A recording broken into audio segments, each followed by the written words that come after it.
Hi, this is Renee's Bookends. I'm Renee, and today we're going to talk about Sarah J. Maas's book, A Court of Thorns and Roses. I really love this book. I know I'm a year behind everybody else, but I read this book and read the sequel back to back, and I don't know why I waited so long.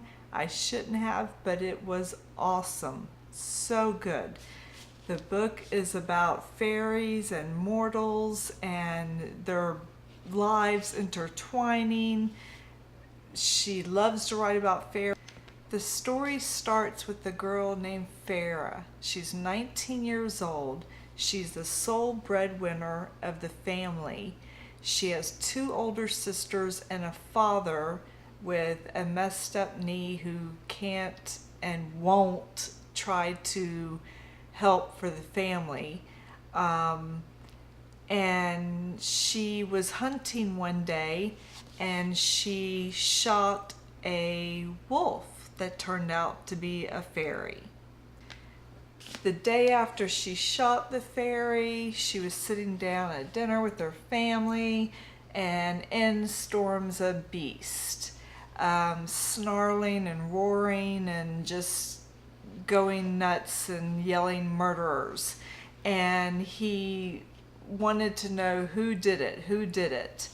And they're like, who did what? Even though she had a feeling she knew what he was talking about.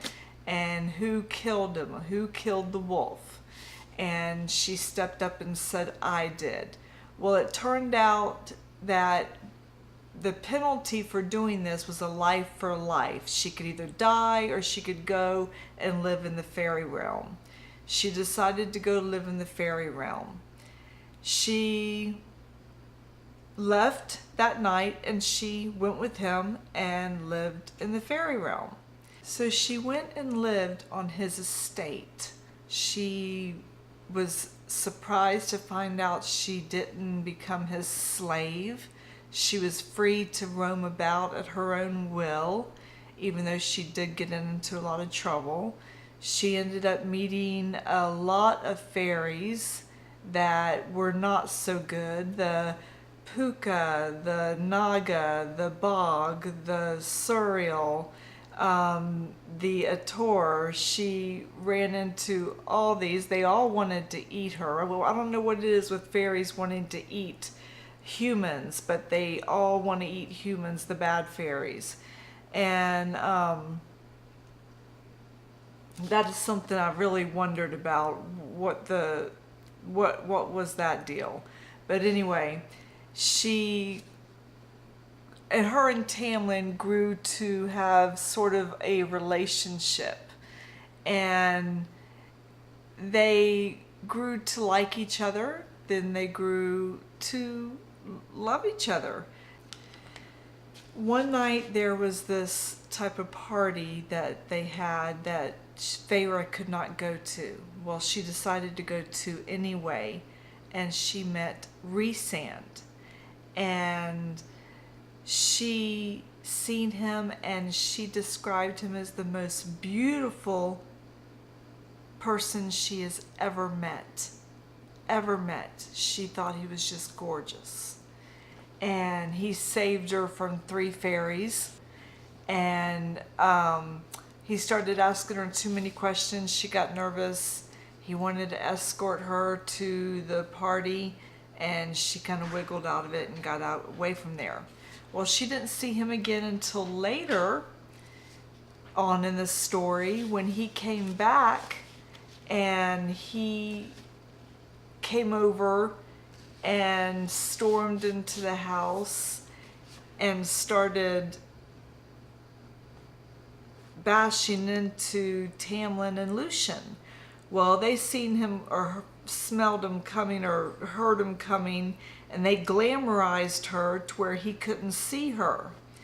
And before he finally took his leave, he noticed there was 3 plates at the table, and he figured out that they glamorized him to where he couldn't see the person, and he seen her. Well, he messed with her mind. He did his little mind trick where he can kind of dig with his fingernail and read her mind. And he finally left her alone with that, but then he asked her name.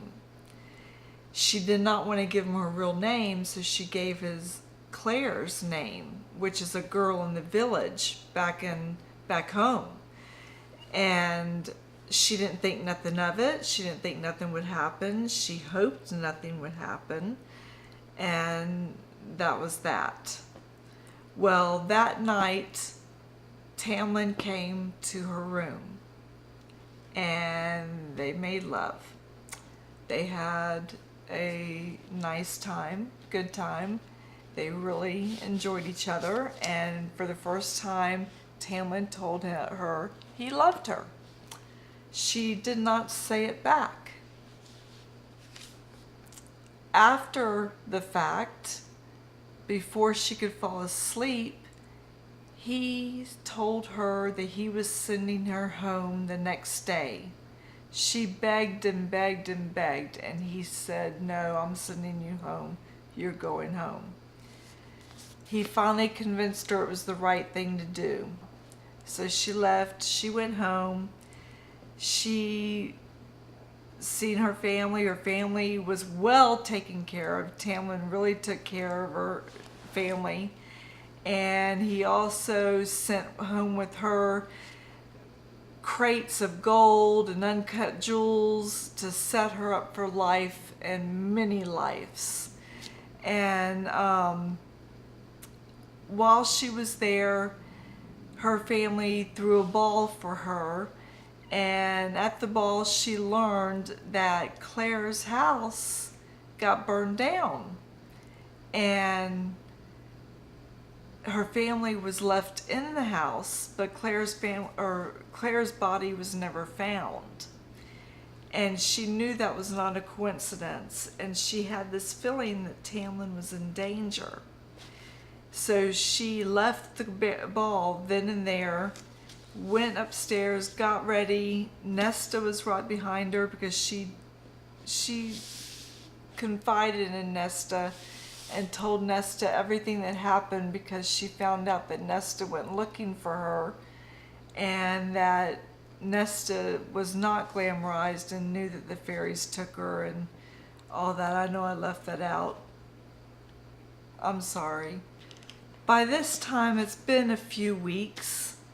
She goes back to the spring court and she finds it a mess. And she finds Alice.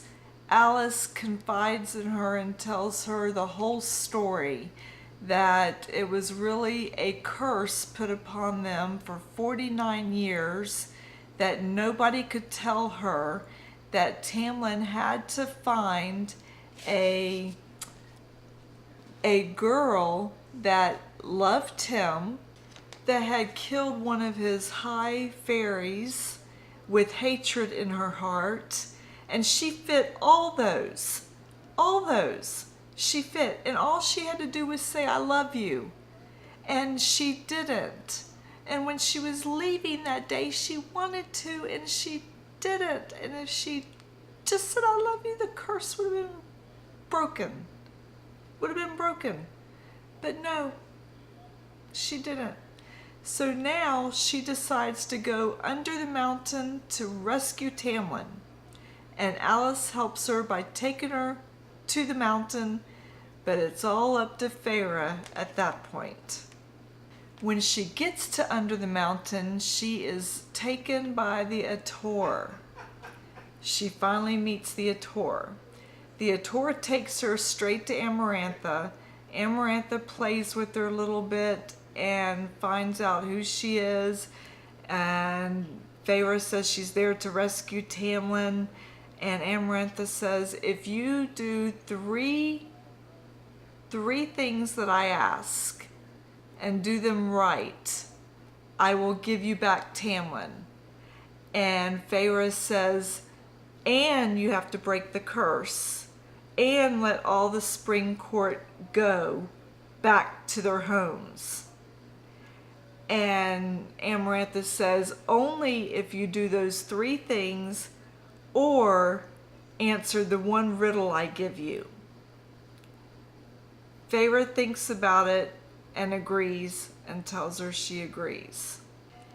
During her first challenge, she hurts her arm pretty bad.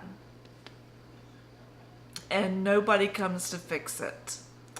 Nobody comes to fix it. I'm sorry, I gotta drink my coffee. Coffee. Okay. So, surprise, Rhys shows up and tells her that he will fix her arm if she will give him 2 weeks a month at the night court with him at his choosing. She tells him to go to hell, and they go back and forth, and eventually they come to an agreement because she's in a lot of pain and she needs her arm if she's going to do the other challenges. And they agree to 1 week a month of his choosing, and when he heals her arm, he leaves on there a beautiful tattoo and a cat's eye in the middle of her palm. And that's kind of how he sees her. He sees her through like the cat's eye. It's really neat. I think it's neat. Okay. She does the other 2 challenges. She gets through them. She, at the very end, Amarantha's so angry that she starts beating on her, trying to kill her. Rhys tries to defend her, and he is thrown basically across the room. And Amarantha kills Feyre. And on Feyre's last breath, she says the riddle's answer, love. And the curse is broken. And when the curse is broken, Tamlin finally gets his power back, and he goes ballistic and kills Amarantha, and just everything, he just goes after her and shreds her, basically. Everybody is so sad about Feyre being dead that the 7 High Lords all come and give her like a teardrop, or like a little drop and of life, and it brings her back to life and makes her into a fairy. She is now immortal, and she's a fairy. And she goes back to the spring court and lives with Tamlin. Happily. She's happy. Well, while she's at the spring court one night, she gets this pull that tells her, basically, follow me. And she follows it, and she follows it to Rhys. Rhys is there. And they have a talk, and at the end of the talk, Rhys touches her and then pulls back, and they imprint. I know they imprint. I knew this when I read the end of this book. Before I read the next book, they imprint. So this was a wonderful book. I gave it 5 stars out of 5. I loved it, loved it, loved it. Every book of Sarah's that I've read so far, I've given it 5 out of 5 almost, except for maybe just one of her Throne of Glass books. I gave it 4. I'm shocked I did, but I did. But she is awesome. I love her. Next week, I will be going over the next book, A Court of Mist and Fury. And I will start doing my videos every Wednesday night. I'm sorry if I messed this one up. Like I said, I'm still learning, and just give me time. Thank you so much. Y'all have a blessed week.